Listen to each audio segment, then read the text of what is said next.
Сәлеметсіз бе? Алда ұлттық бірыңғай тест. Балам қанша балл жинайды? Грант иегері бола алады ма? Өз пәнін дұрыс таңдады ма? Деген ойлар сізді мазаласа, онда біздің оқу орталыққа келіңіз.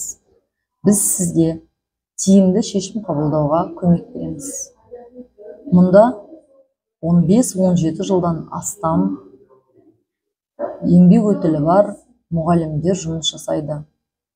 Сізге дұрыс шешім қабылдауға көмектесеміз.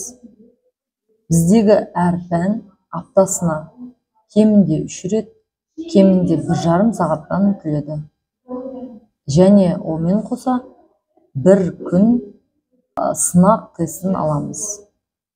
Егерде біздің ұсынысымыз ұнаса, біздің оқу орталыққа келіп, білім алуға асығыңыз.